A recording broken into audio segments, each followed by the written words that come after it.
One आज हम सब पढ़ने वाले हैं सीबीएसई क्लास 12 पॉलिटिकल साइंस का चैप्टर नंबर 1। सो आप लोगों का चैप्टर 1 है द कोल्ड वॉर एरा।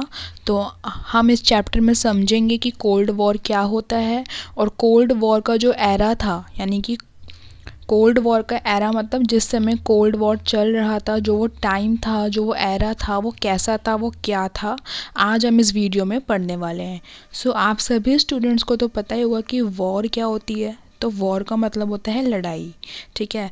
जैसे हमने अभी अपने वर्ल्ड वॉर 2 फेस कर लिए हैं, यानी कि हमने 2 बार वर्ल्ड वॉर फेस कर ली है, world war 1 and world war second. अब जो कोल्ड वॉर है, जो वर्ल्ड वॉर थी, उसमें लड़ाइयाँ होती हैं, उसमें मतलब जो कंट्रीज़ होती हैं वो अपने जो हम बोल सकते हैं न्यूक्लियर बॉम्ब्स अटैक करते हैं, उनके पास वेपन्स होते हैं, आपस में झगड़ते हैं, ठीक है। तो वो एक तरीके से हम कंसीडर करते हैं हॉट वॉर में। हॉट वॉर मतलब गरम, जिसको हम बोलते हैं गरम, हॉट इन इंग्लिश। तो जो कोल्ड वॉर है वो उसका अपोजिट है। कोल्ड वॉर में कोई भी लड़ाई नहीं होती है, बस एक आइडियोलॉजिकल कन्फ्लिक्ट होती है और वो जो भी उसमें कंट्रीज़ इन्वॉल्व हैं वो एक दूसरे के दुश्मन होते हैं और कभी भी वो अटैक करने की सोच सकते हैं, ठीक है। मतलब आपको सिंपल सा ये समझना है कि कोल्ड वॉर में कोई भी न्यूक्लियर बॉम्ब वाली, एटम बॉम्ब वाली कोई भी ऐसी लड़ाई नहीं हुई थी। बस यूएसए, जिसको हम बोलते हैं अमेरिका, यूएसए और यूएसएसआर मतलब जो हमारा रशिया है आपका, तो यूएसए एंड यूएसएसआर के बीच में एक आइडियोलॉजिकल कॉन्फ्लिक्ट थी। दोनों एक दूसरे के एनिमीज़ बन चुके थे, तो उसको ही हमने कोल्ड वॉर बोला है, ठीक है। तो आई होप आपको समझ में आ गया होगा कोल्ड वॉर क्या होता है। अब हम स्टार्ट करते हैं। First topic is Cuban missile crisis. सबसे पहले आप अंडरस्टैंड कर लो कि क्यूबन क्या है। सो क्यूबा एक स्मॉल कंट्री है, क्यूबा CUBA, ठीक है। इन अप्रैल 1961 the leaders of union of Soviet socialist republics, ये फुल फॉर्म है USSR की, इसको आप अंडरलाइन कर लीजिए। सो क्या होता है कि अप्रैल 1961 में जो USSR के लीडर्स थे, यानी कि जो वहाँ के प्रेसिडेंट थे, ठीक है, उनको टेंशन थी, वो वरी थे बहुत ज़्यादा कि जो USA है वो जो क्यूबा है एक स्मॉल कंट्री है, कहीं उसको रूल ना कर ले, ठीक है। कहीं वो उसको अपनी कॉलोनी ना बना ले, उसके ऊपर रूल कर ले, उसके ऊपर कहीं वो कब्ज़ा ना कर ले। और जो उसका प्रेसिडेंट है, कौन है उनके प्रेसिडेंट क्यूबा के? फीडल कैस्ट्रो, और फाइडल कैस्ट्रो भी इनको बोल देते हैं। मेन आपको स्पेलिंग लर्न करनी है। तो मतलब क्या था, ध्यान से सुनना, जो USSR था वो एक कंट्री थी USSR। तो USSR के साथ क्यूबा एक छोटी कंट्री थी जो कि उसकी फ्रेंड थी, ठीक है। अब क्या होता था उस समय की जो कंट्रीज़ USA की फ्रेंड थी तो वो USSR की एनिमी हो जाती थी, और जो USSR की फ्रेंड थी वो कंट्री USA के लिए क्या हो जाती थी? उसकी दुश्मन। तो यहाँ पे जो क्यूबा है, Cuba was a friend of USSR।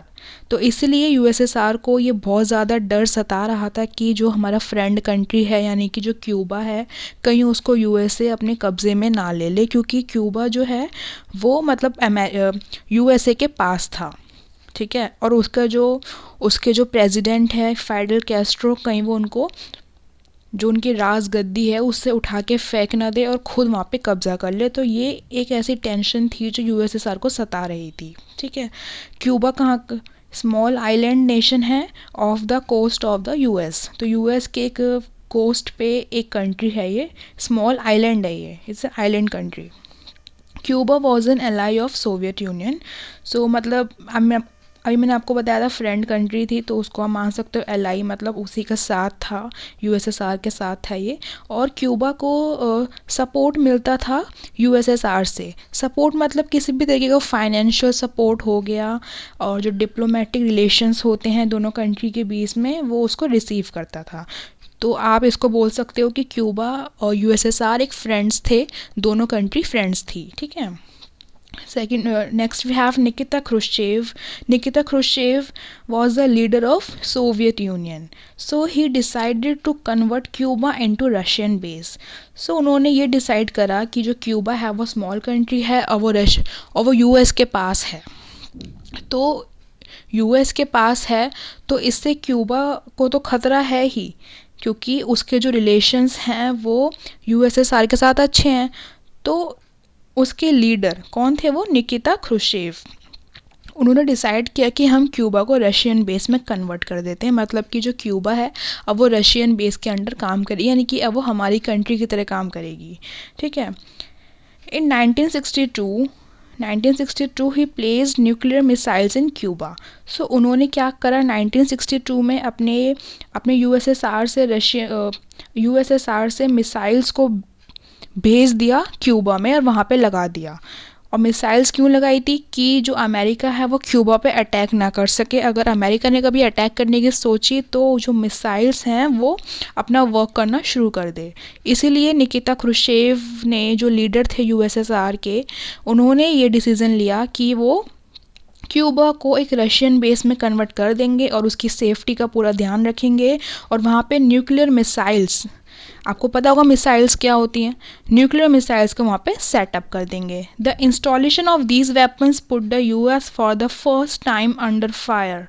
अब ये जो इंस्टॉलेशन थी, मतलब मिसाइल्स की, जो मिसाइल वहाँ पे उन्होंने इंस्टॉल कर दी थी यूएसएसआर ने, उसने यूएस को बहुत ज़्यादा टेंशन में डाल दिया था।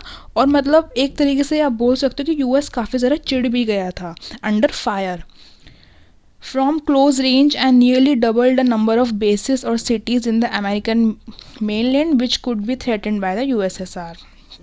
ठीक है। तो इसके चलते अमेरिका भी काफ़ी ज़्यादा, मतलब हम जिसको बोल सकते हैं काफ़ी ज़्यादा गुस्सा हो गया था, एंग्री हो गया था। 3 weeks after the Soviet Union had placed the nuclear weapons in Cuba, 3 हफ्ते हो गए थे जब सोवियत यूनियन ने, देखो सोवियत यूनियन बोल लो या फिर यूएसएसआर बोल लो एक ही बात है, क्योंकि जो उसकी फुल फॉर्म है यूएसएसआर की वो यही है। सो इसलिए अगर मैं आपको कभी यूएसएसआर बोलूँ या सोवियत बोल दूँ तो आपको कंफ्यूज नहीं होना है। सो जब उन्होंने मिसाइल को वहाँ पे प्लेस कर दिया था क्यूबा में यूएसएसआर ने, उसके 3 हफ्ते बाद क्या होता है, जो हमारे अमेरिकन्स थे उनको इस बारे में पता लगता है। 3 हफ्ते बाद उनको पता लगता है कि क्यूबा में रशिया ने या फिर सोवियत यूनियन ने अपने मिसाइल को प्लेस कर दिया है। फिर उस समय कौन थे लीडर, प्रेसिडेंट कौन थे अमेरिका के? John F Kennedy. So the US President John F. Kennedy and his advisors were reluctant to do anything that might lead to full-scale nuclear war between the two countries, but they were determined to get Khrushchev to remove the missiles. So मतलब क्या था ना, ध्यान से सुनना, जो US था और जो यूएसएसआर था दोनों ही पावरफुल थे और दोनों के पास इतनी शक्ति थी कि वो एक दूसरे को ख़त्म कर सकते हैं, लेकिन वो आपस में, उनके बीच की जो वॉर थी, जो लड़ाई थी, वो सिर्फ कोल्ड वॉर बन के ही रह गई। अगर वो हॉट वॉर में कन्वर्ट हो जाती तो वो दोनों एक दूसरे को ही ख़त्म कर देते। ठीक है। और पूरा वर्ल्ड में भी इसका बहुत ज़्यादा अफेक्ट पड़ता, तो इसलिए वो दोनों डरते थे कि अगर हम में से किसी एक ने भी लड़ाई छेड़ दी तो इससे उसको भी नुकसान है और मुझको भी नुकसान है। इसलिए जो यूएस प्रेसिडेंट है जॉन एफ कैनेडी और जो उनके एडवाइजर्स थे, जो उनके मिनिस्टर्स थे, ऑफिशियल्स जो होते हैं एडमिनिस्ट्रेशन में, उन्होंने ये सजेस्ट करा कि हमको कोई भी वॉर को नहीं छेड़ना चाहिए क्योंकि ये वाला ख़तरा है जो मैंने अभी आपको एक्सप्लेन किया है। बट उनको ये भी था कि किसी भी तरह जो ख्रुश्चेव है, ख्रुश्चेव कौन है? Nikita Khrushchev, leader of USSR, उनको मिसाइल वहाँ से हटानी ही पड़ेगी। मतलब वो ये भी चाहते थे कि बिना लड़े झगड़े वहाँ से जो मैंने मिसाइल्स है क्यूबा से जो यूएसएसआर ने लगाई है वो उनको हटानी पड़ेगी without any war.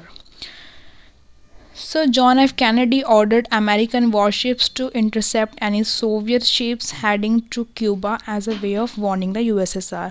So Kennedy जो थे प्रेसिडेंट, उन्होंने अमेरिकन वॉरशिप्स को मतलब ऑर्डर किया कि कोई भी शिप जो मतलब क्यूबा की तरफ आएगी, intercept any Soviet ships heading to Cuba as a way of warning the USSR of his seriousness. तो मतलब इन्होंने ऐसा उनको वॉर्न किया। जो प्रेसिडेंट है जॉन एफ कैनेडी, उन्होंने अपने वॉरशिप्स को बोल दिया कि कोई भी शिप जो है, सोवियत शिप, जो शिप मतलब यूएसएसआर की तरफ से आ रही है क्यूबा, वो क्यूबा नहीं आनी चाहिए। ठीक है। और अगर आ रही है तो उसको रोको। और रोकने का मतलब ये है, रोकने का जो रीज़न है वो ये है कि हम यूएसएसआर को वार्निंग दे रहे हैं। A clash seemed imminent in what came to be known as the Cuban Missile Crisis. So ये पूरा जो मैंने आपको बताया है क्यूबा के बारे में और क्यूबन मिसाइल जो मतलब वहाँ के निकिता क्रुश्चेव यूएसएसआर के जो लीडर थे उन्होंने मिसाइल को इंस्टॉल कर दिया था क्यूबा में. सो इस पूरे इंसिडेंट को हम बोलते हैं क्यूबन मिसाइल क्राइसिस. ये स्टार्ट हुआ था 1961 में, अप्रैल 1961 में, और 1962 तक ये चला था. ओके, सो आई होप आपको समझ में आ रहा होगा. हमने डिस्कस कर लिया है यहाँ पे Cuban missile crisis. The prospects of this clash made the whole world nervous. So जो उनके बीच में ये चल रहा था क्यूबन मिसाइल क्राइसिस, उसके चलते जो पूरा वर्ल्ड था वो नर्वस हो गया था. जैसे अभी अगर हम करंट का एग्जांपल ले 2022 का, अभी जो हमारा रशिया एंड यूक्रेन की जो वॉर चल रही थी, उस वॉर को देख के ऐसा लग रहा था कि थर्ड वर्ल्ड वॉर छिड़ सकती है, क्योंकि उसमें यूएस भी था और यूएसएसआर भी उसमें मौजूद था. तो जहाँ पे यूएसएसआर मतलब रशिया जो है आपका करंट, पहले इसका नाम था यूएसएसआर, अब इसको हम रशिया बोलते हैं. तो कहीं ना कहीं पूरा वर्ल्ड जो है वो नर्वस था कि कहीं थर्ड वर्ल्ड वॉर ना छिड़ जाए. ठीक है, तो ऐसी सिचुएशन उस समय भी थी वर्ल्ड में जब क्यूबन मिसाइल क्राइसिस चल रहा था. Eventually, to the world's great relief, both sides decided to avoid war. So दोनों ही साइड्स ने, यूएसए ने या यूएसएसआर ने डिसाइड किया कि वो वॉर को अवॉइड करेंगे. The Soviet ship slow down and turn back. तो जो सोवियत की शिप्स थी वो स्लो हो गई और वो पीछे यानी कि अपने वापस जो उनका वतन है सोवियत यूनियन यूएसएसआर, वहाँ पे चली गई, और जो उनकी वॉर थी वो रुक गई. मतलब वॉर रुकी नहीं, वॉर होने से बच गई, वॉर तो हुई नहीं थी. The Cuban missile crisis was a high point of what came to be known as the cold war.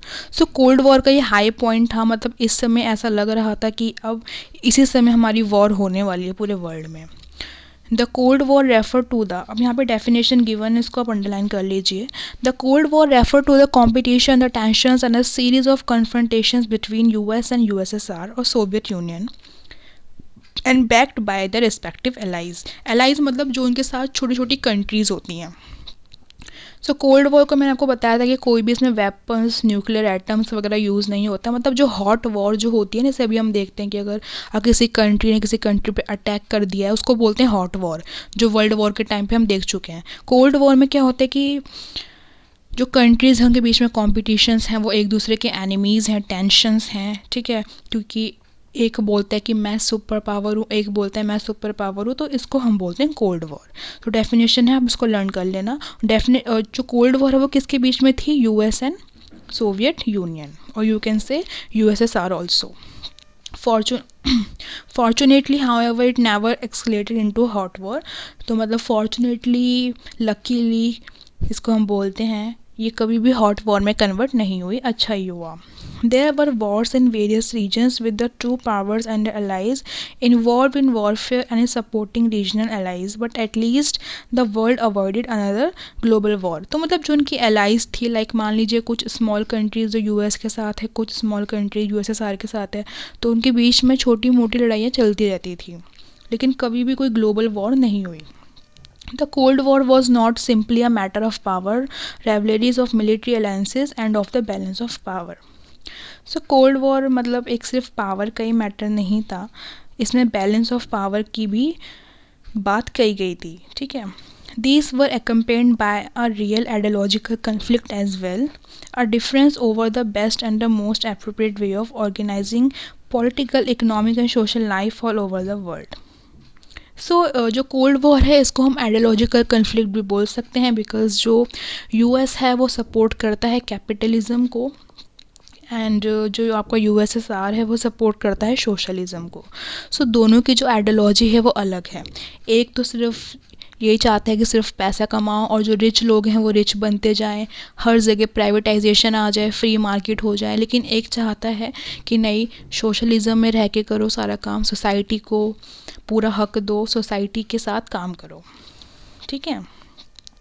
The western alliance, अब यहाँ पे किसकी क्या आइडियोलॉजी थी वो मेंशन है। The western alliance headed by USA, so US को हमने नाम दिया था western alliance, represented the ideology of liberal democracy and capitalism. So US की आइडियोलॉजी थी लिबरल डेमोक्रेसी एंड कैपिटलिज्म, और जो हमारी ईस्टर्न अलायंस थी मतलब सोवियत यूनियन, उसकी आइडियोलॉजी क्या थी, सोशलिज्म एंड कम्युनलिज्म। सो कहीं ना कहीं ये आइडियोलॉजिकल कन्फ्लिक्ट थी, मतलब आइडियोलॉजिकल दोनों की जो आइडियोलॉजीज थी वो डिफरेंट थी। और अब जैसे अभी हम अपना एग्जांपल लेते हैं, जब हमारे साथ कोई इंसान है उसकी जो आइडियोलॉजी है वो हमसे अगर मैच नहीं करती है तो हम उसको पसंद नहीं करते हैं। कई बार हमारी बातचीत, हमारी फ्रेंडशिप उसी से होती है जिसकी आइडियोलॉजी है वो हमसे मैच करे। तो ये कहीं ना कहीं एक रीज़न था कि जो कोल्ड वॉर हुई। ओके, फिर है what is cold war. So cold war की डेफिनेशन मैंने आपको बता दी थी अभी यहाँ पे। The end of the Second World War is a landmark in contemporary world politics. So जो Second World War था वो कब एंड हुआ था, 1945 में। उसके बाद ही जो यूएस और यूएसएसआर है उनके बीच में कोल्ड वॉर स्टार्ट हो गई थी। In 1945, the Allied forces led by the US, Soviet Union, Britain and France defeated Axis power. So second world war में दो हमारे ग्रुप्स थे, the first is allied group and second is axis group. तो allied था उसमें कौन कौन था, यूएस था, सोवियत था, ब्रिटेन था, फ्रांस था। मतलब US and USSR world war second में एक साथ थे, मतलब एक ही ग्रुप में थे।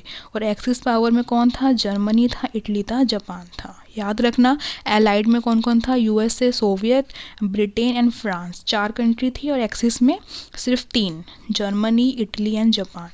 Ending the second world war, ये सेकेंड वर्ल्ड वॉर की टाइम लिमिट है। The war had involved almost all the major powers of the world and spread out to regions outside Europe, including Southeast Asia, China, Burma and parts of India Northeast. So मतलब world war second में भी बहुत सारी countries involve थी। Europe के outside की जो countries है like South East Asia, China, सब इन्वॉल्व थे।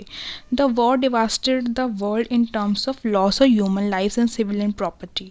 सो देखो, वॉर जब भी होती है तो दोनों तरफ का नुकसान होता ही है, और सबसे ज़्यादा जो नुकसान होता है वो होता है ह्यूमन लाइफ्स का, मतलब इंसानों की जान बहुत ज़्यादा जाती है। The world war had earlier shaken the world between 1914 and 1918. So world war, जो फर्स्ट वर्ल्ड वॉर थी उस समय भी काफ़ी ज़्यादा वर्ल्ड में टेंशन आ गई थी, काफ़ी ज़्यादा वर्ल्ड नर्वस हो गया था। और वर्ल्ड वॉर फर्स्ट कब हुई थी, 1914 से 1918 तक। और सेकेंड वर्ल्ड वॉर कब हुई थी, 1939 टू 1945। और 1945 के बाद क्या हुआ कि जो यूएस एंड यूएसएसआर थे उनके बीच में लड़ाइयाँ होने शुरू हो गई, एक दूसरे को दूसरे का काम पसंद नहीं आया, तो वो फिर कोल्ड वॉर में उनकी जो थी वो हो गई। ठीक है, the end of second world war was also the beginning of cold war. मैंने भी आपको ये बताया कि जो सेकेंड वर्ल्ड वॉर था उसके बाद ही कोल्ड वॉर शुरू हुआ था, तो हम इसको कंसिडर कर सकते हैं that the end of second world war was the starting of Cold War. The World War ended when the US dropped 2 atomic bombs on the Japanese city of Hiroshima and Nagasaki. So जो World War Second थी वो कब and हुई थी, जब US ने Japan के 2 cities, Japanese cities Hiroshima and Nagasaki पे बॉम्ब ड्रॉप कर दिया था इन अगस्त 1945, कॉजिंग जापान टू सरेंडर। फिर इसमें क्या था, जापान ने सरेंडर कर दिया था। Critics of the US decision to drop the bombs have argued that the US knew that Japan was about to surrender and that it was unnecessary to drop the bombs. So देखो, जो इस पे Japanese cities पे जो America ने bomb को drop किया था तो उसमें काफ़ी सारे जो हमारे लोग हैं, जो इसको हम बोलते हैं कि थिंकर्स हैं, थियोरिस्ट हैं, वो आर्ग्यू करते हैं, वो क्रिटिसाइज़ करते हैं यूएस को कि जो जापान था वो सरेंडर करने वाला था, लेकिन यूएस ने जो इस पे बॉम्ब गिराए हैं वो जानबूझ के गिराए हैं अपनी पावर को दिखाने के लिए। मतलब अब कोई भी कंट्री है, अगर वो आसानी से मान रहा है तो आपको उसकी बात माननी चाहिए।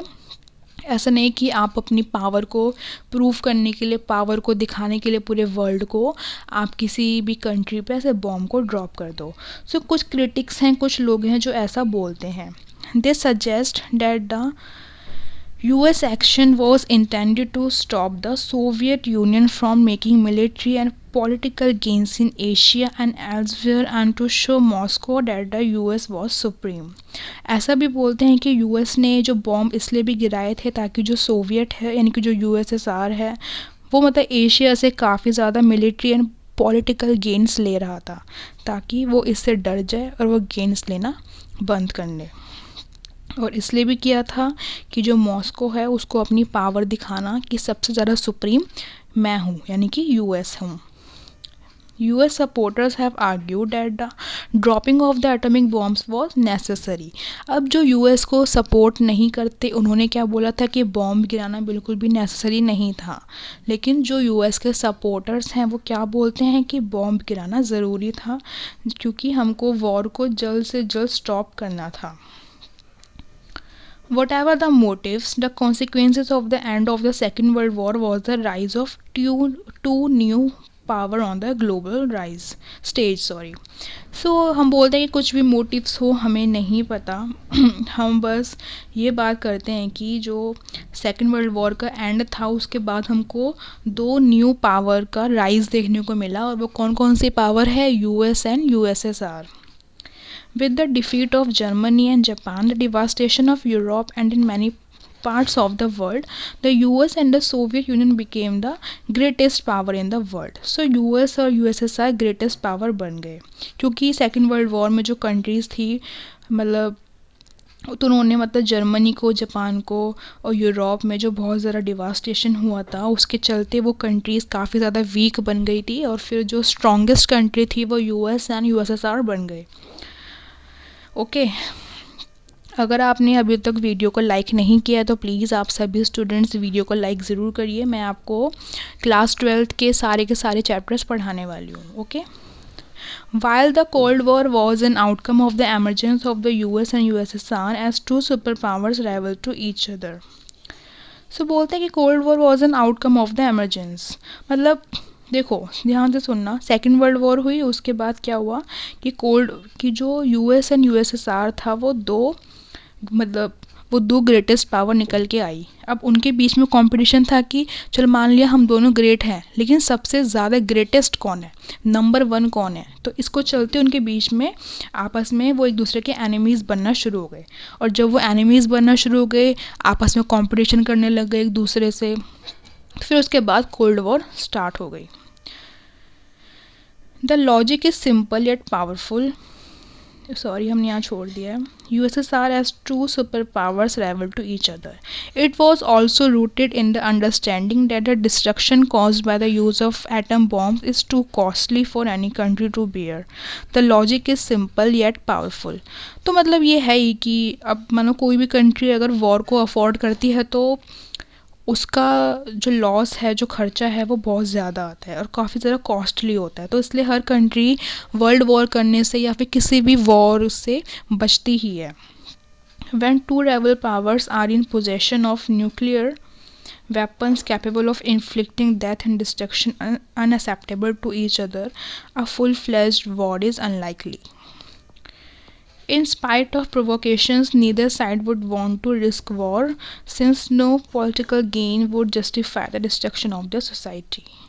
So मतलब यहाँ पे ये बताया गया कि सोसाइटी, कोई भी कंट्री को वॉर से बचना चाहिए क्योंकि वॉर के बाद मतलब बहुत ज़्यादा नुकसान हो जाता है। ठीक है, in the event of the nuclear war both sides will be so badly harmed. और न्यूक्लियर वॉर किसी के बीच में भी हो, दोनों ही जो इन्वॉल्व हैं पार्टीज़ उनको नुकसान होता ही होता है। That it will be impossible to declare one side और the other as the winner. और इसमें काफ़ी ज़्यादा मतलब अब देखो ना, कोई कंट्री किसी से कब लड़ेगी, जब उसको लगेगा कि मेरे पास पावर है, मैं लड़ सकता हूँ। तो कोई कंट्री अगर लड़ रही है तो इसका मतलब कि उसके पास वेपन्स हैं, एटम बॉम्ब्स हैं, तभी वो लड़ रहा है। तो इसमें से एक किसी विनर को कंसीडर करना मुश्किल है। अगर कोई कंट्री वीक है पहले से ही, ठीक है, तो वो वॉर करने के लिए आएगी ही नहीं। अगर कोई कंट्री वॉर करने के लिए रेडी हो रही है, इट मीन्स कि वो उसके पास पावर है। Even if one of them tries to attack and disable the nuclear weapons of its rival, the other would still be left with enough nuclear weapons to inflict unacceptable destruction. मतलब ये कि अगर एक कोई है वो चाह रहा है कि मुझे लड़ाई करनी है तो दूसरे को मतलब छोड़ देना चाहिए, उसको अटैक नहीं करने की सोचनी चाहिए. This is called the logic of deterrence. अब लॉजिक ऑफ डिटरेंस क्या होता है समझ लो. Both sides have the capacity to retaliate against an attack and to cause so much destruction. Neither can afford to initiate war.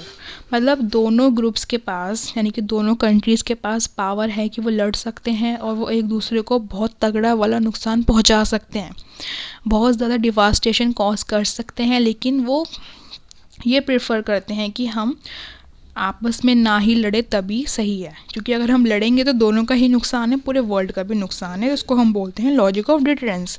मतलब दोनों के पास power है but still they chooses not to do war. इसको हम बोलते हैं logic of deterrence. Thus, the Cold War, in spite of being an intense form of rivalry between great powers, remained a cold not hot. तो मतलब आपको मैंने बताया था कि जो कोल्ड वॉर है और हॉट वॉर में क्या डिफरेंस है. फिर हम अपना नेक्स्ट टॉपिक देखते हैं. ये पूरा हमने अंडरस्टैंड कर लिया कोल्ड वॉर क्या था, क्यूबन मिसाइल क्राइसिस क्या था. अब है the emergence of two power blocks. The two superpowers were keen on expanding their spheres of influence in different parts of the world in a world sharply divided between two alliance system. So इसमें emergence of two power blocks में क्या है कि जो हमारे दो super powers थे वो आ गए थे. One is USA and USSR. The smaller states in the alliance used the link to the super power. और जो स्मॉलर स्टेट्स थे, छोटी छोटी कंट्रीज़ थी, वो चाहती थी कि हम अपना लिंक बना लें इन बड़ी सुपर पावर्स के साथ. They got the promise of protection, weapons and economic aid. So जो बड़ी बड़ी कंट्रीज यानी कि जो लीडर थे US एंड USSR, उन्होंने क्या बोला छोटी कंट्रीज़ को कि आप हमारे साथ आइए और हम आपको प्रॉमिस करते हैं प्रोटेक्शन का, वेपन्स का, ठीक है, और इकोनॉमिकल फाइनेंशियल एड के साथ भी. The alliance system led by the two superpowers therefore threatened to divide the entire world into two camps. So ये एक तरीके से अलाइंस सिस्टम बन गया था. क्या हो रहा था कि दो पावर है, एक है US एंड USSR. वर्ल्ड की आधी कंट्री जा रही है US के पास, आधी कंट्री जा रही है USSR के साथ. सो जो कंट्रीज़ एक किसी बड़ी कंट्री के साथ जाती है उसको हम बोलते हैं अलाइंस. मतलब उसने उसके साथ गुटबंदी कर ली, उसने अपना अलाइंस बना लिया, अब वो उसकी फ्रेंड कंट्री हो गई, ठीक है. सो इसके चलते क्या हुआ था कि जो वर्ल्ड है वो पूरा दो भागों में डिवाइड हो गया था. This division happen first time in Europe. ये जो हमारा डिवीज़न है वो फर्स्ट टाइम कहाँ हुआ था, यूरोप में हुआ था. Most countries of western Europe sided with the USA. So Europe में जो टू साइडेड है, like one is western and another is eastern, जो कि हर कंट्री में होती है. तो जो वेस्ट यूरोप था वो कहाँ चला गया था, US के साथ. और जो कंट्री ईस्टर्न यूरोप में थी उन्होंने क्या ज्वाइन कर लिया था, USSR को. That is why these were also called the Western and Eastern alliances.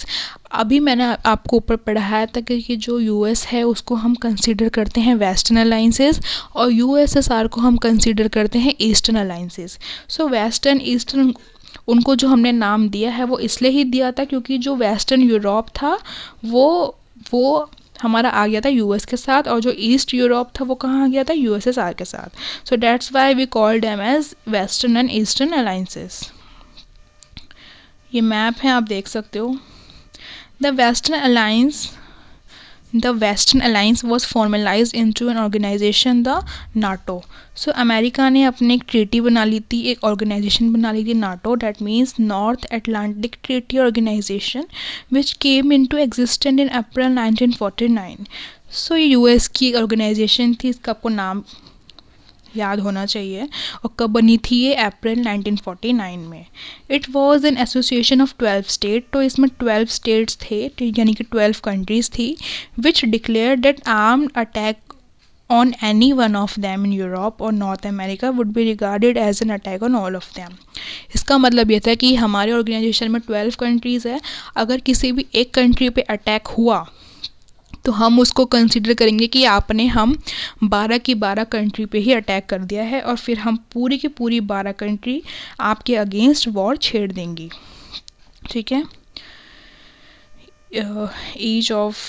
Each of the states would be obliged to help the other, मतलब ये 12 स्टेट्स एक दूसरे की हेल्प करने को हमेशा तैयार थे। The eastern alliance known as the Warsaw Pact, eastern alliance को हम दूसरे नाम से जानते हैं वॉर्सो पैक्ट के बाद। और वॉर्सो पैक्ट भी एक सेम ऑर्गेनाइजेशन थी नाटो की तरह, जो कब बनी थी 1955 में, and its principal function was to counter NATO's force in Europe, ठीक है। International alliances during the Cold War era were determined by the requirements of the superpowers and calculations of the smaller states, as noted above. So मैंने आपको बताया था कि जो cold war है वो उनको अपनी भी जो कंट्रीज़ थी यूएस एंड यूएसएसआर, उनको अपने लिए भी कुछ उनकी अपनी भी कुछ रिक्वायरमेंट्स थी, तो इसीलिए वो जो स्मॉल कंट्रीज़ होती हैं दूसरी, उनके साथ वो फ्रेंडशिप कर रही थी ताकि वो उनकी भी हेल्प कर सके। Europe become the main arena of conflict between the super powers. So Europe एक मेन एरेना बन गया था कॉन्फ्लिक्ट का, क्योंकि पूरा का जो वेस्ट यूरोप था वो चला गया था यूएस में और ईस्टर्न यूरोप चला गया था यूएसएसआर में। In some cases, the superpowers used their military powers to bring countries into their respective alliances. और कई बार क्या होता था कि ऐसा कई बार देखा गया कि जो सुपर पावर्स थे यूएस एंड यूएसएसआर, वो कुछ कंट्रीज़ को लालच देते थे कि आप हमारे अलायंस में शामिल हो जाओ। Soviet intervention in east Europe provided an example, like Soviet ने भी ईस्ट यूरोप में इंटरवेंशन किया था कि आप हमारे अलायंस में आ जाओ, जो कंट्रीज़ नहीं आ रही थी। The Soviet Union use its influence in eastern Europe. So Soviet ने अपना इन्फ्लुएंस कहाँ फैलाया था? ईस्ट यूरोप में, backed by the very large presence of its army in the country of the region to ensure that the eastern half of Europe remain within its sphere of influence. In East and Southeast Asia and West Asia, Middle East, US built an alliance system. So east में और south East Asia में, middle East में US ने एक alliance system बना दिया था। उसका क्या नाम था? SEATO and CENTO. SEATO means South East Asian Treaty Organization and the CENTO was Central Treaty Organization. तो ये यूएस ने बनाया था, आप याद रखना। कहाँ बनाया था? एशिया में, East Asia, West Asia, South Asia, Middle East में, okay. So the Soviet Union and Communist China responded by having close relations with regional countries such as North Vietnam, Korea and Iraq. So Soviet union का भी relation था China के साथ, उन्होंने भी अपने relations को बनाना शुरू कर दिया नॉर्थ वियतनाम के साथ, नॉर्थ कोरिया के साथ और इराक के साथ। The cold war threaten to divide the world into two alliances.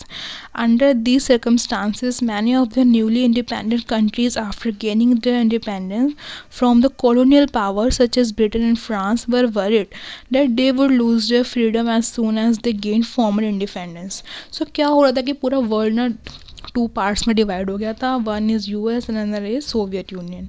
तो उस समय जो न्यूली इंडिपेंडेंट कंट्रीज़ थे, लाइक ब्रिटेन हो गया, फ्रांस हो गया, तो उनको लग रहा था कि मतलब अभी तो वो आज़ाद हुए हैं, अब फिर से उनको इन दोनों की अलायंस बनना पड़ेगा, तो फिर से वो अपनी आज़ादी को खो देंगे, ठीक है। Cracks and splits within the alliances were quick to appear. और अलायंसेस के बीच भी काफ़ी ज़्यादा प्रॉब्लम, क्रैक्स वगैरह आना शुरू हो गए थे। And Communist China quarreled with the USSR towards the late 1950s, 1969. The other important development was the NAM. So development हुई थी NAM की। NAM is very important, non-aligned movement, which gave the newly independent countries a way of staying out the alliances. तो NAM एक organization थी, इसमें हमारा India भी शामिल था। इसमें यह था कि जो अभी न्यूली इंडिपेंडेंट कंट्रीज़ हुए हैं वो इन अलायंसेस से दूर रह सकते हैं, क्योंकि पूरा वर्ल्ड ही, मोस्टली पूरा वर्ल्ड ही इन 2 अलायंसेस में डिवाइड हो गया था। अब जो न्यूली इंडिपेंडेंट कंट्रीज़ हैं या फिर जिन कंट्रीज़ को अलायंस में शामिल नहीं होना है, तो वो अपना अलग से रह सकती है, उसको हम बोलेंगे नैम, ठीक है। अब है you may ask why the super powers needed any allies after all. So इसमें आपको पता है सुपर पावर है, उसके पास सब कुछ है, लेकिन फिर भी वो छोटी छोटी कंट्रीज़ को अपना एलाइज क्यों बनाना चाह रही थी, तो उसके भी कुछ रीजंस थे। हम रीजंस को स्टडी करते हैं। So first is vital resources such as oil and minerals. अब आपको पता है कि जो मिडल ईस्ट है, गल्फ़ कंट्रीज़ है, वहाँ पे जो ऑयल है वो ज़्यादा है, मिनरल्स है ज़्यादा है। तो सुपर पावर जो कंट्री थी यूएस एंड सोवियत, उन्होंने उन कंट्रीज़ को अपना दोस्त बनाना चाहा जहाँ पे रिसोर्सेज ज़्यादा थे, ठीक है, जहाँ मिनरल ज़्यादा थे, ताकि उनका भी काम आए, उनका भी प्रॉफिट हो इन फ्यूचर। और टेरिटरी के रीज़न से भी, from where the super powers could launch their weapons and troops. और मतलब कुछ एरिया चाहिए होता है जहाँ से हम अपनी ट्रूप्स को और वेपन्स को लॉन्च कर सके, इसीलिए। अब मानो अब कोई एरिया है जो यूएस के पास है, ठीक है, और उस पर यूएसएसआर को अटैक करना है। नहीं, फॉर एग्ज़ाम्पल कोई एरिया है जो कि हमारे इंडिया के पास है और उस पर यूएसएसआर को अटैक करना है।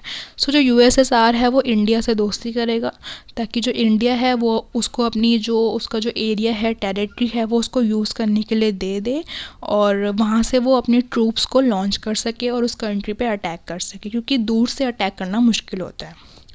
Locations from where they could spy on each other. और कुछ ऐसे लोकेशन, जैसे कि कोई कंट्री है, मान लीजिए फॉर एग्ज़ाम्पल, मैं ऐसे एग्ज़ाम्पल ले रही हूँ समझाने के लिए, कोई कंट्री है जो अफ़गानिस्तान के नियर है, ठीक है, और नहीं, फॉर एग्ज़ाम्पल मान लीजिए अफ़गानिस्तान है जो यूएस के पास है, ठीक है, इट्स एन एग्ज़ाम्पल, ठीक है। अफ़गानिस्तान यूएस के पास है, तो यूएसएसआर क्या करेगा, वो अफ़गानिस्तान को अपना फ्रेंड बना लेगा, अपनी एलाई बना लेगा, ताकि वो यूएस पे नज़र रख सके। ओके। फिर है economic support. So economic support के लिए कि in that many small allies together could help pay for military expenses. So जो छोटी छोटी एलाइज है वो एक साथ मिलजुल के भी इकोनॉमिक सपोर्ट खड़ा कर सकें उनके लिए। They were also important for ideological reasons. The loyalty of allies suggested that the superpowers were winning the war in ideas and wealth. सो इसमें पूरा यही बताया हुआ है वॉर के बारे में। अब हमारे देखते हैं कितने टॉपिक्स लेफ़्ट हैं। सो अभी हमारा टॉपिक लेफ़्ट है एरेनाज ऑफ कोल्ड वॉर, मतलब कोल्ड वॉर के एरेनाज, मतलब कोल्ड वॉर कहाँ कहाँ पे हुई थी। फिर second is challenges to bipolarity, third is new international economic order, fourth is India and the cold war.